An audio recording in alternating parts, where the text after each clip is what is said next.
बंधुगण पवित्र विश्वकर्मा पूजा उपलक्षे आपणଙ୍କୁ हार्दिक शुभेच्छा और शुभकामना।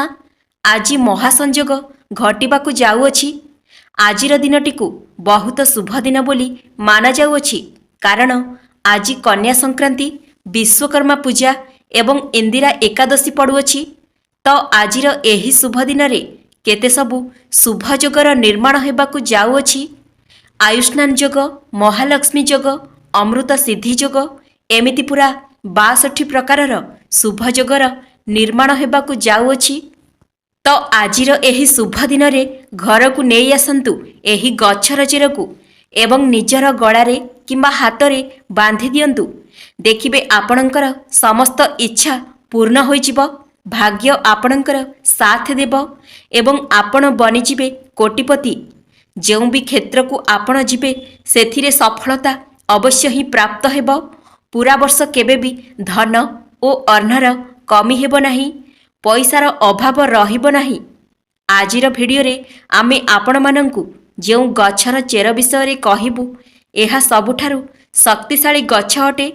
आपण निश्चित भावरे आज एही गछर चेर आनी निज शरीर रे धारण करंतु। ताहा गଳାରେ हेउ किंबा हातरे हेउ, निश्चय घर को आणंतु एवं धारण करंतु। पूरा वर्ष देखिबे केबे भी धन और अर्णर कमी हेब नाही। आपणक जीवन रे धन, सुख, समृद्धि और वैभव प्राप्ति हेब।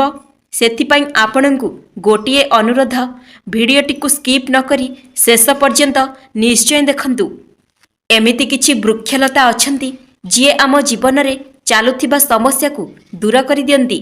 खास कथा एहा अटे कि वृक्ष को केवल पूजा करा जाए ताहा नुहे, बरं वृक्ष को औषध रूपे व्यवहार करा जाए। एहा केते प्रकारर बेमारी को मध्य ठीक करि थाई। तेबे सेही वृक्ष मानंक मध्यरु मु आजि आपण मानंकु एमिति किछि वृक्ष मानंक विषय रे कहिबी, जाहा कि बहुत ही पावरफुल एवं जबरदस्त गछ अटे। तेबे एही गछर चेर को आपण आजि आनिबाकु पड़िबो एवं ताहाकु पूजा करी आपणक गळा किंबा हातरे बांधि देबाकु पड़िबो। जो व्यक्ति सिद्धि प्राप्त करिबाकु चाहुछंती, शुभ और लाभ को प्राप्त करिबाकु चाहुछंती, धन धान्य और समृद्धि पाइबाकु चाहुछंती, आरोग्य रहिबाकु इच्छा करुछंती, जदि आपण चाहुछंती आपणक जीवनरु दुर्भाग्य दूर हेउ एवं आपणकु भल भाग्यर प्राप्ति हेउ, आपणकु मान सम्मान मिलु, तेबे आजिर एही भिडियोटी को शेष पर्यंत निश्चय देखंतु। तेबे एही गछ मानंक मध्यरु कोनोसी भी गोटिए गछर चेर को आज घर को निश्चय आणंतु। आपणकु अपार सफलता प्राप्ति हेब। एही वृक्षलता मानंकरे बहुत ही अद्भुत चमत्कारी शक्ति रही अछि। आपण मानंतु अबा न मानंतु, केते सबु वृक्ष को प्रयोग करी विभिन्न प्रकार रोग को ठीक करा जाए। तो आपणकु आज मु जेउ गछ विषय रे कहिबी, तो एहाकु आज घर को आनी पूजा करी निज गଳାରେ किंबा हातरे बांधि दियंतु। देखिबे आपणकु निश्चय एहार फायदा मिलिबो। आपणकु सेही सबु प्राप्ति हेबो जेउ जिनिसकु आपण लंबा समय धरी प्राप्त करिबाकु चाहुथिले। बंधुगण, दामिका रत्न पिंधिबा अपेक्षा जदि आपण एही वृक्षलतार चेरकु धारण करि नियंती, तो तार शुभ परिणाम आपणकु निश्चय प्राप्त होइथाई। सर्वप्रथमे आपण एही गछर चेरकु आनी निज ठाकुर घरे रखी धूप दीप देई पूजा करि नियंतु। एहा परे एही चेरकु चांदीर किंबा तंबार ताबिजरे पुराई आपणकर गଳାରେ किंबा हातरे बांधि दियंतु। तेबे डेरी न करी आसंतु जानिबा आज केउ गछर चेरकु आपणक घरकु आनिबार अछि एवं आपणकर गଳାରେ किंबा हातरे बांधिबार अछि। तेबे सर्वप्रथम गछटी हेउछि धळा अरख गछ। एहा आपणकु बहुत सहजरे मिलिजिब। ताहा हेउछि धळा अरख बा श्यत अरख गछ। धळा अरख गछरे भगवान गणेश वास करिथांती। धळा अरख गछ भगवान गणेशंकर अत्यंत प्रिय गछ होइथाए।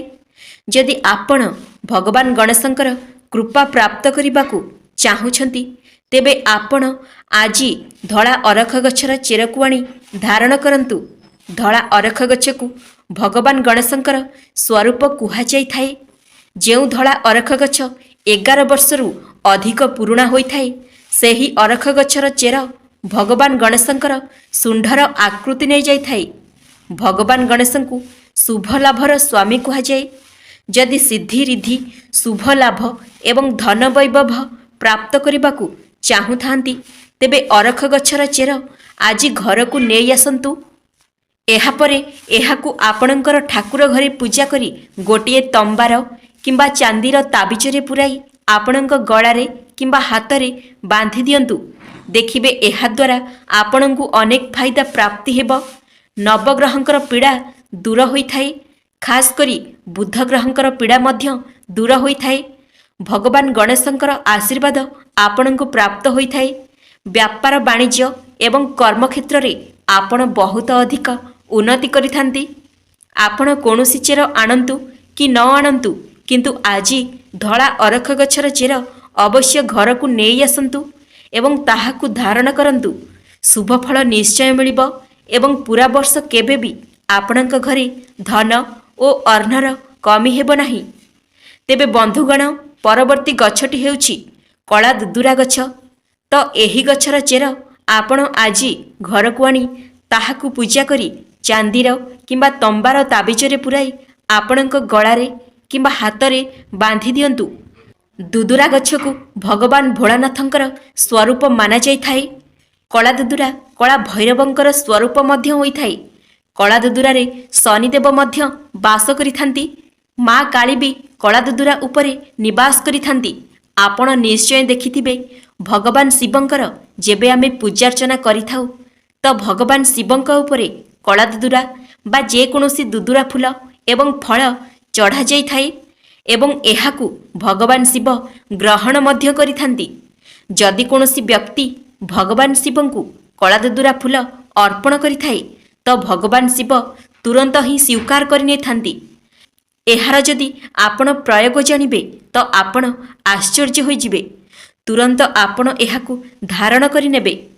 ତ ବନସ୍ପତି ଶାସ୍ତ୍ର ଅନୁସାରେ କଳା ଦୁଦୁରାର ପ୍ରଭାବ ବହୁତ ହିଁ ଅଧିକ ରହିଥାଏ। ଯେମିତିକି ଭଗବାନ ଶନିଦେବଙ୍କର ପ୍ରଭାବ, ମଙ୍ଗଳ ଗ୍ରହଙ୍କର ପ୍ରଭାବ ଯେମିତି ଶକ୍ତିଶାଳୀ ମାନାଯାଏ, ଠିକ୍ ସେହିପରି କଳା ଦୁଦୁରାର ଚେରକୁ ମଧ୍ୟ ବହୁତ ଶକ୍ତିଶାଳୀ ମାନାଯାଇଥାଏ।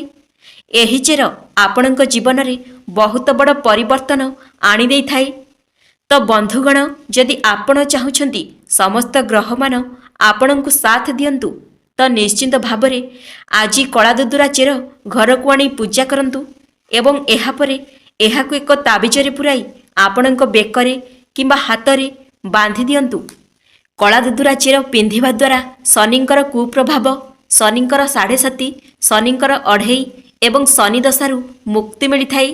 ଏହାଦ୍ୱାରା ଆପଣଙ୍କର ଶୁକ୍ର ଗ୍ରହ ମଜବୁତ ହୋଇଥାଏ। ଯେଉଁମାନଙ୍କର ଶୁକ୍ର ଗ୍ରହ ମଜବୁତ ହୋଇଥାଏ, ସେମାନେ ଧନବାନ ଏବଂ ଧନଶାଳୀ ହୋଇଥାନ୍ତି।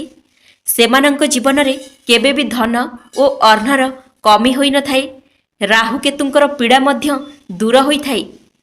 ଯଦି କୌଣସି ବ୍ୟକ୍ତି ସାପ ସ୍ୱପ୍ନ ଦେଖୁଛନ୍ତି, ଯଦି କୌଣସି ବ୍ୟକ୍ତିକୁ ପିତୃଦୋଷ ଲାଗିଅଛି, ଭୂତ ପ୍ରେତଙ୍କର ଭୟ ରହୁଅଛି, ସେହି ବ୍ୟକ୍ତି କଳା ଦୁଦୁରା ଚେର ଧାରଣ କରନ୍ତୁ।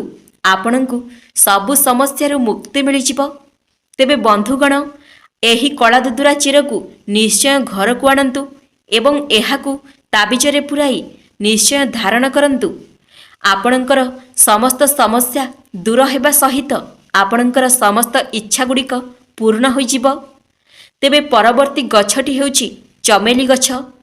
ଏହି ଚମେଲି ଗଛର ଚେର ଆଜି ଘରକୁ ନିଶ୍ଚୟ ଆଣନ୍ତୁ। ଏହି ଚମେଲି ଗଛର ମୂଳରେ ଦୈବୀ ଶକ୍ତିର ବାସ ହୋଇଥାଏ। ଆପଣ ଦେଖିଥିବେ, ଚମେଲିର ଯେଉଁ ତେଲ ଥାଏ, ତାହା ହନୁମାନ ମହାରାଜାଙ୍କୁ ସମର୍ପିତ ହୋଇଥାଏ। ଏଥିରେ ହନୁମାନ ମହାରାଜାଙ୍କର ଦୈବୀ ଶକ୍ତି ରହିଥାଏ।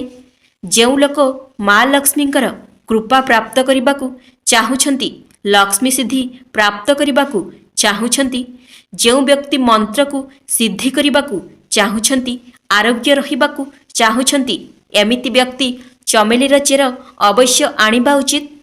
ଚମେଲି ଗଛର ଚେରକୁ ଆଜି ଘରକୁ ନେଇ ଆସନ୍ତୁ। ଏହାକୁ ପୂଜା କରି ଚାନ୍ଦିର କିମ୍ବା ତମ୍ବାର ତାବିଜରେ ପୁରାଇ ଆପଣଙ୍କର ଗଳାରେ କିମ୍ବା ହାତରେ ବାନ୍ଧି ଦିଅନ୍ତୁ।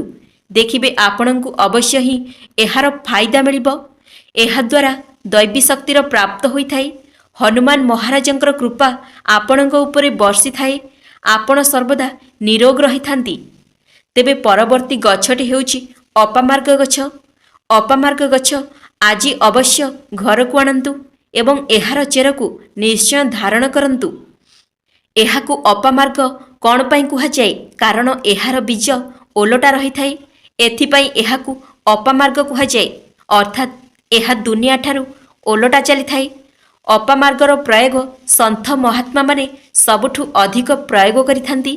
ଅପାମାର୍ଗ ବୀଜରେ କ୍ଷୀରି ବନାଇକି ଖାଇବା ଦ୍ୱାରା 30 ଦିନ ପର୍ଯ୍ୟନ୍ତ ଭୋକ ଲାଗିନଥାଏ। ସେଥିପାଇଁ ସନ୍ଥ ମହାତ୍ମାମାନେ ଏହାର ବୀଜରେ କ୍ଷୀରି ବନାଇକି ଖାଇଥାନ୍ତି ଏବଂ ଅଧିକ ସମୟ ପର୍ଯ୍ୟନ୍ତ ସାଧନା କରିଥାନ୍ତି। ଏହି ଅପାମାର୍ଗ ଗଛର ଚେରକୁ ଆଜି ଘରକୁ ନିଶ୍ଚୟ ଆଣନ୍ତୁ। ଏହାକୁ ତାବିଜରେ ପୁରାଇ ନିଶ୍ଚୟ ଧାରଣ କରନ୍ତୁ। ଏହାକୁ ଧାରଣ କରିବା ପରେ ଏହା ଶତ୍ରୁମାନଙ୍କର ନାଶ କରିଥାଏ। ଏକ ଖାସ୍ କଥା, ଯେଉଁ ଲୋକ ବଶୀକରଣ ପ୍ରାପ୍ତ କରିବାକୁ ଚାହୁଁଛନ୍ତି ସେ ବ୍ୟକ୍ତି ଅପାମାର୍ଗ ଚେର ନିଶ୍ଚୟ ଧାରଣ କରିବା ଉଚିତ। ଏହାର ଚେରକୁ ଧାରଣ କରିବା ପରେ ଆଧ୍ୟାତ୍ମିକ ଉନ୍ନତି ହୋଇଥାଏ। ଭାଗ୍ୟର ତାଲା ଖୋଲି ଯାଇଥାଏ। ଆପଣ ଯେଉଁଠାକୁ ବି ଯାଆନ୍ତୁ ଲୋକମାନେ ଆପଣଙ୍କୁ ଦେଖିକି ଆକର୍ଷିତ ହୋଇଯାଆନ୍ତି, ଆପଣଙ୍କ ଦ୍ୱାରା ବଶୀଭୂତ ହୋଇଯାଆନ୍ତି। ଏହାକୁ ଅବଶ୍ୟ ଧାରଣ କରନ୍ତୁ। ଏହାକୁ ପିନ୍ଧିବା ଦ୍ୱାରା ଯେଉଁ ନବଗ୍ରହର ପୀଡ଼ା ହୋଇଥାଏ ତାହା ଖୁବ୍ ଶୀଘ୍ର ଦୂର ହୋଇଯାଏ। ଯେମିତିକି ଶନି ପୀଡ଼ା, ରାହୁକେତୁ ପୀଡ଼ା, ଏସବୁ ଖୁବ୍ ଶୀଘ୍ର ଦୂର ହୋଇଯାଏ। ଶେଷରେ ଅପରାଜିତା ଗଛ। ଅପରାଜିତା କ'ଣ ପାଇଁ ଧାରଣ କରିବା ଉଚିତ?